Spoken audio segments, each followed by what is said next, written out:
Diablo 1 was released in 1996 and was the game that set the standard for the genre of the action role-playing game. The game was developed by Blizzard Entertainment, who since have become one of the most well-known names in gaming for various reasons, some of which quite absurd. Just Google Blizzard employee steals breast milk and you'll know what I mean. The game was met with critical and commercial success and has since become a cult classic. The story of Diablo is simple but effective. The player takes on the role of a hero who is tasked with venturing into the depths of a cathedral in the small town known as Tristram in order to confront the titular demon Diablo. The story is told through a series of quests and dialogue with non-playable characters and culminates in a final showdown with the Lord of Terror himself. The gameplay of Diablo is divided into two main components, exploration and combat. We get to experience this adventure from an isometric perspective, and the player controls their character by clicking on the environment or enemies. While the base version looks pretty dated, especially when played in a native resolution, I have decided to use a very popular mod called DevilutionX, which not only allows for modern resolutions and various quality of life adjustments, but also unlocks some of the game's cut content, which is pretty awesome. Not to mention that this mod exists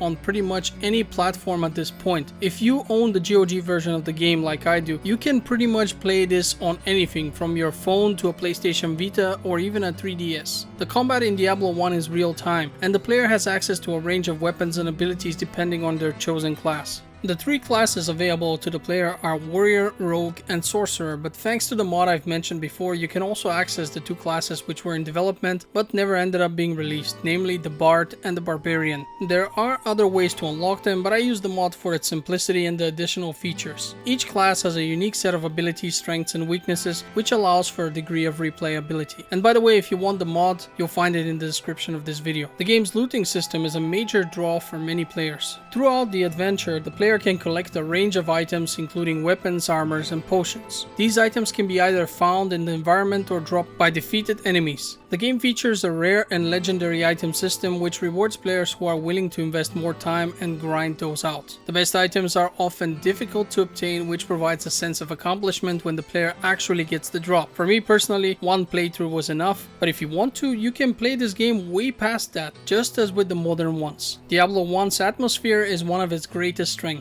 The game's graphics, while dated by modern standards, were impressive at the time of release. The clever use of lighting, sound effects, and music create a dark and foreboding atmosphere that is both immersive and engaging. The story, while simple, is effective in setting the scene and providing motivation for the player, though you will realize that it is a lot shorter than the story of its successors. However, Diablo is not without flaws. The game's graphics, while impressive for the time, have not aged well and can be a hindrance to immersion. The game's UI can also be overwhelming for new players, as there are numerous stats and attributes to keep track of. The randomized nature of the dungeons, while providing replayability, can also be frustrating for players who are looking for a more structured experience. If you've gotten used to the UI of the modern Diablo games, just as I am, it will take you some time to adjust to Diablo 1's many old school mechanics. For example, you can only set quick buttons for your skills by using F5, F6, F7 and F8, meaning that at any given time, the player is limited to only 4 abilities between which he can switch on the fly. For me, as someone who is playing a mage, this was at times problematic, since the gameplay of Diablo 1 is based on juggling with various types of damages. Especially during the later sections of the game, you will find yourself fighting larger groups of enemies, which all have various immunities requiring you to switch up your skills and prioritize certain enemies before dealing with other ones. The good old chance to hit roll from Diablo 2 clearly originated from this game, since both melee strikes and spells can and will miss quite often. Another weird thing was that my mage doesn't really care what weapon he uses. The stats of the weapon will not have any effect on the damage of your spells unless you happen to find a weapon which directly gives you additional magic points. Since the starting staff which the game gave me, the level 1 weapon with which you start the game, had the ability to recharge my mana, I actually ended up preferring it over any other weapon for 95% of the game. I kid you not, I played with the starting weapon with which the game spawns you almost up until I killed Diablo. It was really weird, and I strongly suspect that this is a noob mistake on my end, but it worked. I did really fine because of it. It was very useful. It just felt really weird that I would keep dropping weapon after weapon and comparing them to the literal first weapon the game gave me and thinking to myself, Yeah, but this one refills my mana, and that's really useful because your mana does not recharge on its own in this game. Despite these flaws, Diablo remains an important game in the history of the ARPG. Its influence can be seen in numerous subsequent games, including its successors, namely the titles Diablo 2, Diablo 3, and now the upcoming Diablo 4. The game's success can be attributed to its addictive gameplay, immersive atmosphere, and innovative loot system. In conclusion, Diablo is a classic ARPG that set the standard for the genre. The game's atmosphere, combat system, and looting mechanics make it an engaging and addictive experience even today. While the game's graphics and UI may have aged, its influence on the genre can still be felt. For those looking to experience a classic dungeon crawling adventure, Diablo 1 is still worth playing today, especially if you apply the DevilutionX Mod,